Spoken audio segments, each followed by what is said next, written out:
Long before sunscreen aisles and dermatology scare campaigns, sunlight was considered a healing force. And no one understood this better than Dr. Auguste Rollier, a Swiss physician who in the early 1900s became a global pioneer of heliotherapy, the therapeutic use of natural sunlight. Rollier's journey into sunlight medicine didn't begin with theory. It began with desperation, observation, and pure brilliance. Born in 1874, Rollier studied traditional medicine but quickly became disillusioned with its limits. He was especially struck by the devastating effects of tuberculosis, a disease that ravaged the lungs, bones, and skin, and one that was virtually untreatable at the time.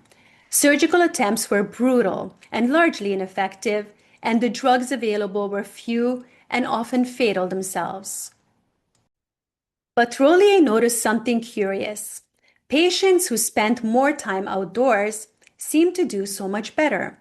The sicker they were, the more fragile their lungs, the more they improved in the mountains, under the sun, and in the fresh air. He began to experiment.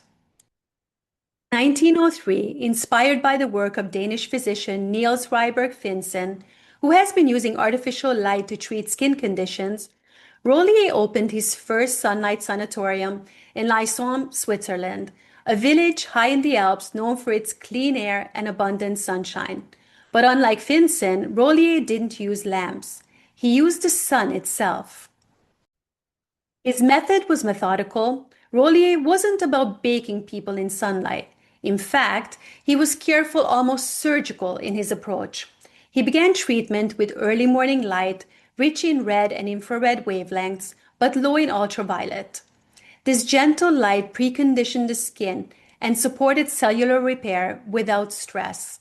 Only over time, in 5 to 10 minutes increments, did he gradually increase exposure to the stronger midday sun, always closely monitoring the patient's response.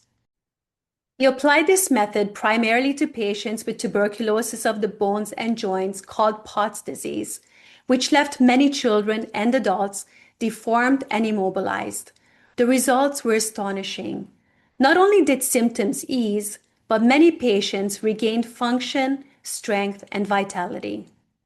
At its peak, Rollier operated 36 sun clinics and treated over 2,000 patients at a time, with up to 80% full recovery rates, something absolutely unheard of in conventional medicine at the time and today. His clinics combine sunlight, rest, fresh mountain air, a healthy diet, and movement therapy, a holistic approach that today would be labeled integrative, functional, or even woo-woo medicine, but back then was just common sense. Rollier's success made headlines. Physicians from around the world visited his clinics and learned his methods. His book, La Cure des Soleils, was translated into multiple languages. The medical world was watching. But then came antibiotics, and with them, the fall of heliotherapy. By the mid-20th century, pharmaceutical treatments took center stage.